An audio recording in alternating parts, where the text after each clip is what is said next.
오늘 우리에게 주신 말씀은 요한복음 2장 13절에서 오늘은 17절까지만 함께 보겠습니다. 요한복음 2장 13절에서 17절까지 이제 하나님의 말씀을 함께 봉독하겠습니다. 이 말씀을 봉독할 때에 살아계신 하나님의 음성을 다 함께 들으실 수 있기를 바랍니다. 유대인의 유월절이 가까운지라 예수께서 예루살렘으로 올라가셨더니 성전 안에서 소와 양과 비둘기 파는 사람들과 돈 바꾸는 사람들이 앉아 있는 것을 보시고 노끈으로 채찍을 만드사 양이나 소를 다 성전에서 내쫓으시고 돈 바꾸는 사람들의 돈을 쏟으시며 상을 엎으시고 비둘기 파는 사람들에게 이르시되 이것을 여기서 가져가라. 내 아버지의 집으로 장사하는 집을 만들지 말라 하시니 제자들이 성경 말씀에 주의 전을 사모하는 열심히 나를 삼키리라 한 것을 기억하더라. 아멘. 하나님의 말씀입니다. 자리에 앉으십시오. 요한복음 2장을 보면 요한복음 전체의 청사진을 우리에게 보여주고 있다는 것을 알 수 있습니다. 우리 지난주에 우리가 함께 보았던 물을 포도주로 만드신 혼인잔치에서의 예수님의 첫 표적, 그 표적을 통해서도 예수님의 메시아 되심을, 그리고 이 땅에 오셔서 하셔야 하는 사역에 대해서 압축해서 이렇게 보여주셨습니다. 동시에 오늘 우리가 본 성전을 정화하는 이 사건도 마찬가지로 예수님의 이 사역, 메시아로서 이 땅에서 사역이 어떤 사역일지를 우리에게 말씀해 주고 있습니다. 물론 지난주 물을 포도주로 만든 이 사건은 극히 적은 사람들만 그 표적을 보았습니다. 그런데 오늘 성전을 정화하는 사건을 통해서는 공개적으로 정말 많은 사람들이 모인 그 자리에서 예수님의 메시아 되심을 보여주시고 또 증거해 주셨습니다. 예수님이 왜 이 땅에 오셨는지를 이야기해 주는 거거든요. 그래서 다른 공간 복음서를 보면 예수님이 성전을 정화하는 이 사건을 예수님의 사역 마지막, 그러니까 예수님이 십자가에 달리시기 한 4일 전쯤에 예루살렘에 입성한 후에 있었던 일로 기록하고 있지만 요한복음은 첫 표적과 더불어서 예수님의 사역 초반에 있었던 일로 기록하면서 메시아의 사역에 대해서, 예수님이 이 땅에 오심의 의미에 대해서 먼저 요한은 증거해주고 있습니다. 예수님께서 성전을 오늘 정화하셨는데요. 여러분, 성전이 어떤 곳일까요?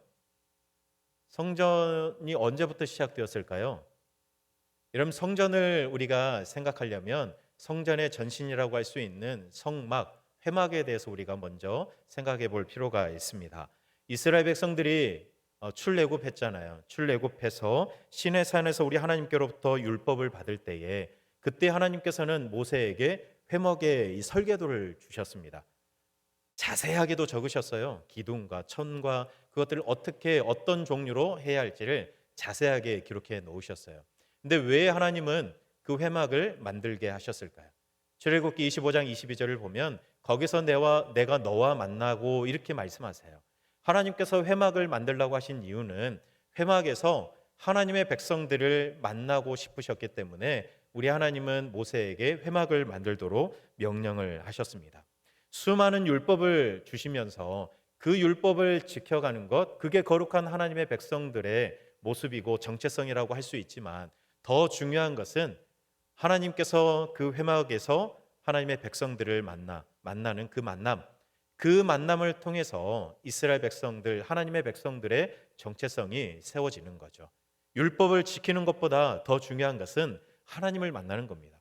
그래서 우리 하나님은 출애굽기에서 회막을 짓도록 명령하셨고, 하나님께서 명령하신 대로 모세가 회막을 다 지었을 때 하나님의 영광이 그 회막 위에 쭉 임하면서 하나님도 기뻐하시고 또 온 회중도 그곳에서 이제 하나님을 만날 길이 열리게 되었습니다. 여러분, 그런데 그 회막이 언제까지 이어질까요? 언제까지 그 회막이 있다가 다른 걸로 바뀌죠? 다윗 때까지입니다. 다윗 때까지 회막이 쭉 이어져 와요. 그런데 다윗이 어느 날 마음속에 그런 마음을 품게 돼요. 하나님께서 평안을 주셨을 때 그때 마음속에 나는 이렇게 백향목궁에서 편안하게 지내는데 하나님의 괴는 저 회막에, 우리가 회막이라고 부르지만 그 형태를 보면 사실 천막 같은 거 아닙니까? 그 천막에 우리 하나님의 괴가 있는 것이 마음이 참 불편했던 것 같아요. 마음이 아팠습니다. 그래서 다윗이 마음에 소원하기를 이제는 저 회막이 아니라 하나님이 성전에 계셨으면 좋겠다. 그 성전에서 이제 하나님을 만났으면 좋겠다. 이런 마음의 소원을 가져요. 이런 마음이 참 기특하지 않습니까? 그런데 우리 하나님은 다윗의 마음은 받으셨지만 다윗은 성전을 지을 수 없게 하셨어요. 그리고 그 아들 솔로몬 시대에 성전을 짓게 하셨습니다. 여러분, 솔로몬이 성전을 다 짓고 난 다음에 하나님 앞에 기도하는 장면이 열왕기상 8장에 나오는데, 그때 솔로몬의 기도를 보면 이런 내용이 담겨져 있어요. 그동안 회막에서는 이스라엘이 하나님을 만나는 만남의 장소였다면, 이제는 이 성전에서 이스라엘을 넘어 온 열방이, 우리 아까 마지막 찬양했던 것처럼 온 열방이 하나님을 향해 예배하고 하나님을 향해 기도하고 하나님을 향해서 그렇게 하나님을 찾고 구할 때 하나님을 만나는 그런 곳이 이 성전이 되었으면 좋겠습니다 라고 솔로몬이 하나님께 기도하는 장면이 나옵니다. 여러분, 그때부터 회막 중심에서 성막 중심의 신앙으로 바뀌는 거예요. 성전에서 이제 하나님을 예배하고 하나님을 만나는 그 신앙이 시작되는 것이죠. 여러분, 성전 중심의 신앙 그리고 교회 중심의 신앙, 이런 말이 참 좋은 말 아닙니까? 그런데 성전 중심, 교회 중심이 되려면 그 안에 그 회막의 의미가 담겨져 있어야 돼요. 회막에서 뭐 한다 그랬죠? 하나님을 만나는 겁니다. 하나님을 만나는 그 만남이 성전과 또 우리로 치면 교회에서 이루어져야 하는 거예요. 그런데 성전 중심이다, 교회 중심이라고 이야기하면서도 교회 안에서 하나님을 만나는 만남이 없다면, 하나님을 만나는 예배가 진실되게 드려지지 않는다면 여러분, 그 성전, 그 교회는 의미가 없죠. 남유다가 멸망하기 전에 자기들은 성전 중심으로 늘 하나님을 제사하며 예배하며 살아간다라고 이야기하는 남유다 백성들에게 하나님께서 예레미야 선지자를 보내셔서 그들의 잘못된 생각을 지적하신 적이 있어요. 이것이 하나님의 성전이, 여호와의 성전이다, 여호와의 성전이다, 여호와의 성전이라는 그 거짓말을 너희는 믿지 말아라. 그렇게 하나님께서 예레미야를 통해서 말씀하세요. 사람들은 이야기하는 거예요. 여기가 여호와의 성전이다, 그리고 이곳에서 우리는 제사한다, 이렇게 이야기를 하지만 아니다, 내가 볼 때 니네들은 이 여호와의 성전이라고 말하는 이곳에서 나를 만나지 않는다라고 말씀하세요. 여러분, 여호와의 성전이 되려면 어떻게 해야죠? 그 성전에서 참된 예배가 드려져야죠. 그 예배를 통해서 하나님을 만나야죠. 그 하나님과의 만남을 통해서 하나님의 마음을 알아야죠. 하나님의 마음을 안다면 그 하나님의 마음에 합한 삶의 열매가, 믿음의 열매가 맺혀져야죠. 그런데 그러지 않았습니다. 여호와의 성전이라는 말을 계속해서 반복해서 하지만 그 다음에 나오는 말씀들을 보면 말씀의 열매, 믿음의 열매, 하나님을 만나는 만남의 열매가 맺혀지지 않는 거예요. 그래서 우리 하나님은 거짓말하지 말아라, 여호와의 성전이라 여호와의 성전이라 말하는 그 거짓말을 믿지 말라, 그렇게 하나님께서 말씀하시는 겁니다. 여러분, 성전을 아무리 화려하게 지어놓고 수많은 사람들이 다녀가고 거기에서 많은 예배가 드려질지라도 그 예배를 통해 하나님을 만나지 못하면, 그 교회 안에서, 성전 안에서 하나님을 만나는 그 만남이 없다 그러면 여러분, 그 성경과 교회는 필요 없는 거죠. 하나님을 만나는 그 만남의 은혜가 없으면 그 성전은 의미가 없는 겁니다. 여러분, 오늘 말씀도 이런 배경에서 일어나고 있어요. 유대인들은 1년에 3차례 명절을 지키기 위해서 예루살렘에 들어가야 했었습니다. 그런데 우리 교인들도 참 교회 주변에서 살지 않고 좀 멀리서 많이 오시잖아요. 유대인들도 그랬어요. 유대인들도 예루살렘에서 점점 멀리 흩어져 살게 되었거든요. 그러다 보니까 1년에 3차례 이렇게 오는 게 참 쉽지 않았습니다. 그런데 명절은 지켜야 되겠고 하나님 앞에 제사해야 되기 때문에 3번 중에서 그래도 한 번은 내가 꼭 예루살렘에 가서 명절을 지켜야 되겠다, 이렇게 생각을 했고, 3번 중에 가장 큰 명절이라고 생각했던 6월절을 지키기 위해서 사람들이 예루살렘에 모여들었습니다. 평소에는 예루살렘에 한 3만 정도의 사람들이 살았다고 하는데 명절이 되면, 특별히 6월절이 되면 그거에 한 4배 정도가 모여들었다고 해요. 그러니까 지금 예수님이 오르신 그 예루살렘에는 6월절을 지키러 가셨잖아요. 그러니까 얼마나 많은 사람들이 모여 있고 얼마나 많은 사람들이 성전 안에서 북적북적대고 있었을까 우리가 상상할 수 있습니다. 그런데 예수님께서 그렇게 성전에 들어가셨는데 가관인 거예요. 어떤 일이 벌어지고 있습니까? 소와 양과 비둘기를 팔고 또 거기에서 돈을 바꾸면서 난장판인 겁니다. 정신없이 그런 일들이 지금 성전 안에서 일어나고 있는 거예요. 여러분, 그것을 보신 예수님께서는 노끈으로 채찍을 만드셔서 양과 소를 다 내쫓아 버리셨어요. 그리고 비둘기 파는 사람에게도 이거 가지고 나가라. 그리고 돈을 바꾸는 사람들의 그 돈도 다 쏟아버리고 상을 다 뒤집어 엎으셨습니다. 여러분, 예수님께서 이렇게 분노하신 적이 별로 없으신데 평소와 다르게 예수님이 분노하셨어요. 그러면서 하시는 말씀, 내 아버지의 집으로 장사하는 집을 만들지 말라, 이렇게 말씀하세요. 여러분, 아까 회막, 성막, 성전, 이런 것은 어떤 것이 되어야 한다고 했죠? 하나님을 만나는 곳이 되어야 돼요. 하나님의 백성들이 하나님을 만나는 곳이 바로 성전이 되어야 하는데 예수님이 보니까 그렇지 않은 거예요. 장사하는 집이 되어버렸어요. 하나님을 만나는 그 만남, 그 예배가 드려지는 곳이 아니라 오히려 장사하는 곳이 되어버려서 예수님이 이렇게 지금 분노하시는 거예요. 근데 사실 처음부터 그러지 않았거든요. 처음부터 성전에서 이렇게 장사하지 않았습니다. 명절을 지내러 오려면 제사를 해야 하기 때문에 뭘 가지고 와야 했을까요? 재물을 가지고 와야 해요. 그런데 하나님께서 이스라엘 백성들에게 바치라고 했던 그 재물은, 제사할 때 드려야 했던 그 재물은 흠이 없는 것이어야 했습니다. 흠이 없는 것, 하자 없는 것. 그런데 이 사람들이 처음 집에서 출발할 때는 흠이 없고 가장 좋은 것을 골라서 가지고 출발했을 거예요. 그런데 너무나도 먼 거리를 오다 보면 이게 어떻게 되죠? 상처가 나고 병이 날 수 있는 거죠. 여러분, 그러면 어렵게 그 재물을 끌고 예루살렘 앞까지 왔는데 대제사장들이 보니까 이거는 드릴 수 없는 재물이 되어 있는 거죠. 흠이 있고 병들고 상하고. 그러면 이 사람은 어렵게 그 먼 거리를 예루살렘의 명절 지내로, 제사 지내로 왔는데 제사할 수 있습니까? 없는 거죠. 재물을 못 드리는데요. 하자가 생겨가지고. 여러분, 그래서 예루살렘으로 올라가는 길목에서 그들을 위해서 재물을 팔기 시작한 겁니다. 예배해야 되잖아요. 그래서 예루살렘으로 올라가는 길목에서 그렇게 한 거예요. 돈을 바꾸어 준 이유도, 환전소를 만들었다는 건데 그렇게 한 이유도 사람들이 사용하는 그 돈에는 율법에서 그만 사람의 형상 같은 게 새겨져 있는 거예요. 그러니까 그것 못 드리거든요. 그러니까 성전 세겔로 바꾸어서 하나님께 드릴 수 있도록 돈을 바꾸는 일도 시작하게 된 겁니다. 그러니까 처음에 이 재물을 팔기 시작하고 돈을 바꾸어 준 이유는 뭡니까? 예배를 더 잘 드리게 하기 위해서, 성전에서 예배드리며 하나님을 만나는 그 일을 위해서 처음 그 일이 시작된 거예요. 그런데 시간이 지나면서 대제사장과 그 기득권들이 가만히 보니까 이게 좀 될 것 같은 거예요. 뭐가 될까요? 돈이 될 것 같은 거죠. 돈이 될 것 같아요. 그래서 자기들이 그 일들을 관장하기 시작합니다. 물건을 팔고, 자기들이 직접 팔지는 않았겠지만 물건을 팔고 돈을 바꾸는 그 일들을 대제사장과 또 기득권들이 그 일들을 하게 되는 거예요.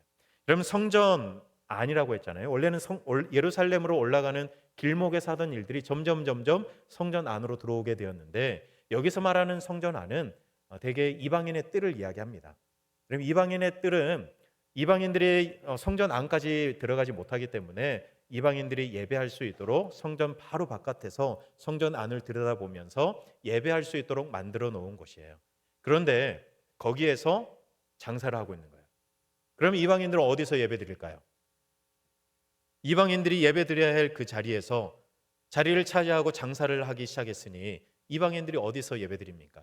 아까 솔로몬이 성전을 다 짓고 나서 기도했잖아요. 온 열방이, 이 온 열방은 유대인뿐만 아니라 모든 이방인들까지도 성전을 향해서 기도하고 하나님을 찾고 하나님을 만나는 그런 곳이 되면 좋겠다라고 기도했었는데, 그런데 이방인의 뜰에서 장사를 하니까 이방인들이 어디서 예배를 드릴 수 있겠어요?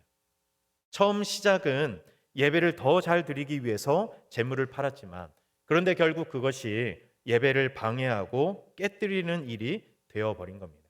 여러분, 그래서 오늘 예수님은 장사하는 집을 만들지 말라고 이야기하지만, 그러나 마태복음의 표현을 보면 장사만이 아니라 너희들이 강도짓을 한다라고 말씀하고 있어요.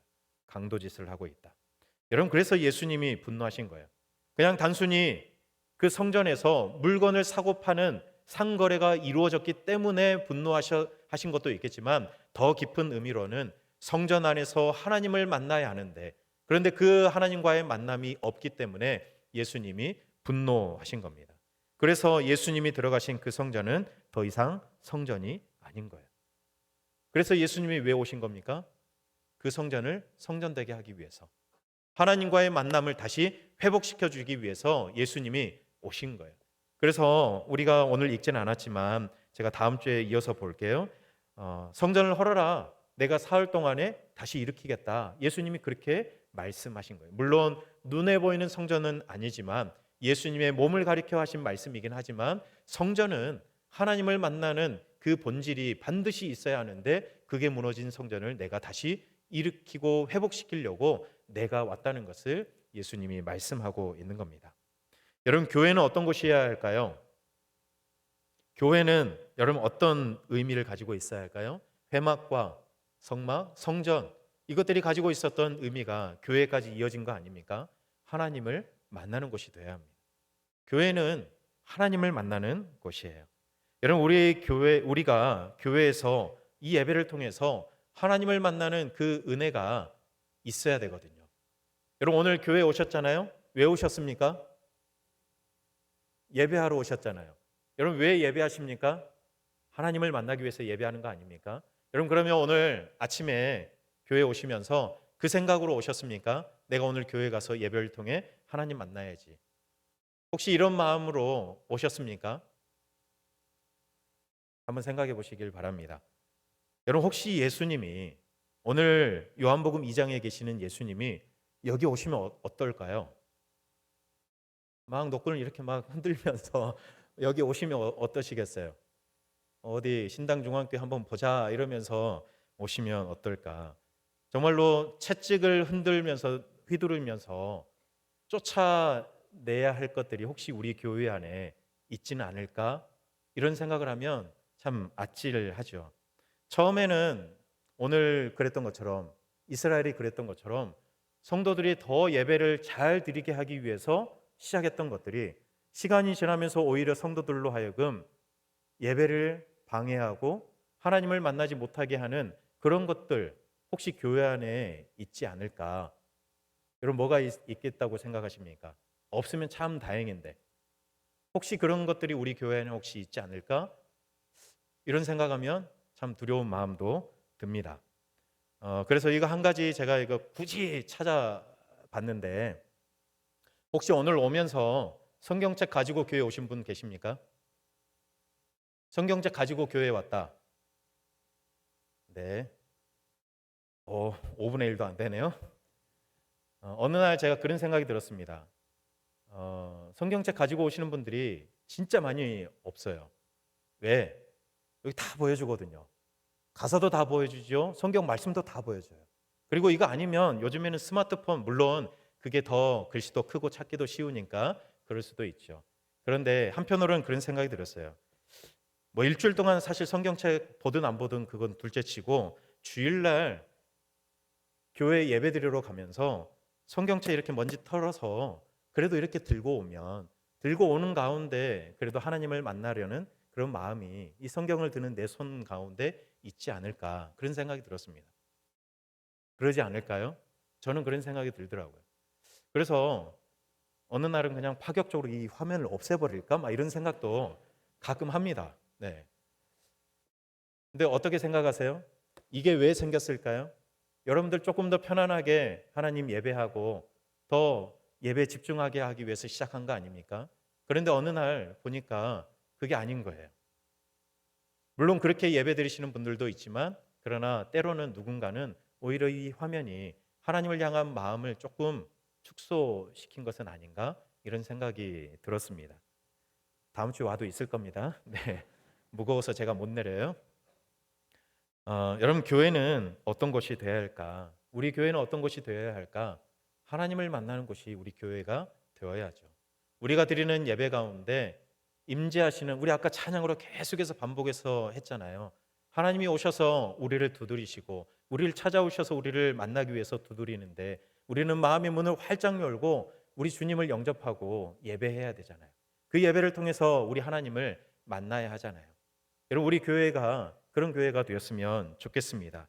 우리의 예배가 정말로 하나님을 만나는 자리인지, 우리 교회가 정말로 하나님이 임재하시는 교회인지 우리가 늘 생각하여 하나님을 만나는 예배를 드렸으면 좋겠고, 하나님이 임재하시는 교회를 세워갔으면 좋겠습니다. 여러분, 오늘 무슨 주일이죠? 어린이 주일이에요. 그렇죠? 어린이 주일. 여러분, 우리 교회는 우리 자녀들에게 무엇을 선물로 줄 수 있을까요?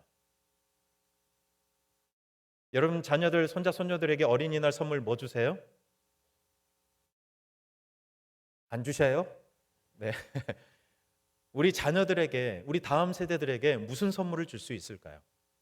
오늘 예수님이 이야기한 것처럼 우리 자녀들이 우리 교회에서 하나님을 인격적으로 만나고, 그래서 그 하나님과의 만남을 통해서 우리 하나님을 더 사랑하게 되고, 그래서 우리 아이들이 우리 교회에 오면서 교회 안에서 위로받고 또 꿈을 꿀 수 있는 그런 교회를 우리 아이들에게 줄 수 있다면 가장 큰 선물을 주는 것 아닐까요? 과자도 중요합니다. 우리 아이들 어린이날 교회 학교 와서 과자 받는 기쁨도 있잖아요. 근데 그것도 줘야 되겠지만 우리 아이들에게 가장 좋은 교회, 하나님을 만날 수 있는 기쁨을 줄 수 있는 교회, 그런 예배를 드릴 수 있는 교회. 세상의 아이들이 열심히 달려가지만, 그런데 정작 이 아이들이 무엇을 위해 살아가야 할지 고민하고 있는 그때에 우리 교회에서 이 아이들에게 꿈을 줄 수 있는 그런 교회, 그런 교회를 우리가 세워가고 그 아이들에게 줄 수 있다면 우리가 가장 좋은 선물을 우리 아이들에게 줄 수 있는 것이 아닐까요? 여러분, 우리 교회가 거룩한 교회가 되어 하나님의 임재가 있고 하나님과의 만남이 계속해서 뜨겁게 이어지며 예배를 드리면서 하나님과의 그 만남의 감격이 늘 있고, 그래서 여러분들을 통해서 우리 자녀들이 살아계신 우리 하나님을 만나는 그 감격과 기쁨을 누릴 수 있는 그런 교회를 우리가 만들어갈 수 있기를 간절히 소망합니다. 여러분, 이런 마음으로 우리가 함께 찬양하고 기도할 건데요, 하나님께서 우리 교회 가운데 임재해 주십시오. 오늘 예수님이 분노하신 그 성전의 모습이 아니라 우리 주님이 오셔서 우리와 함께 마음껏 웃고 교제하고 임하실 수 있는 그런 교회, 우리의 예배 되게 해달라고 우리 함께 소원하는 마음으로 우리 함께 찬양하도록 하겠습니다.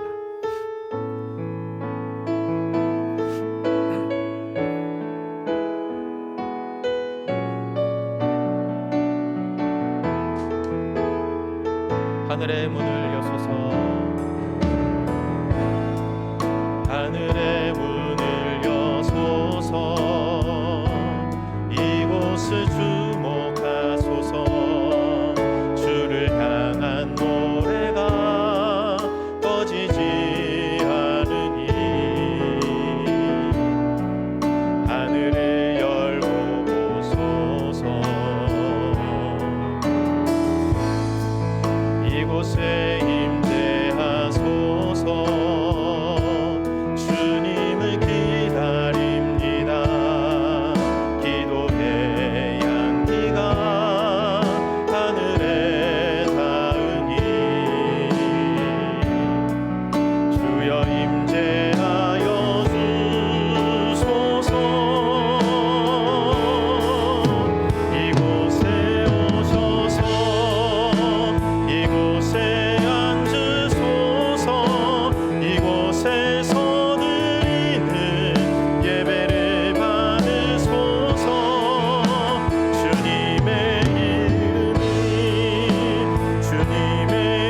이름만이, 오직 주의 이름만 이곳에 이곳에 오셔서 이곳에 오셔서 이곳에 앉으소서.